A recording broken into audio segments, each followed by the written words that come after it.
اس طرح قابیل کو دفن کا طریقہ معلوم ہوا۔ اس نے بھی گڑھا کھودا اور حابیل کی لاش کو اس میں دبا دیا۔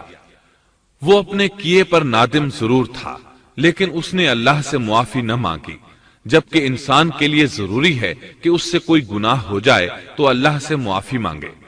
قابیل اور حابیل کے درمیان جو مکالمہ ہوا، اللہ تعالیٰ نے اس کا ذکر سورہ مائدہ آیت 27 تا 29 میں کیا ہے۔ اللہ فرماتے ہیں، آدم علیہ السلام کے دونوں بیٹوں کا کھرا کھرا حال بھی انہیں سنا دو۔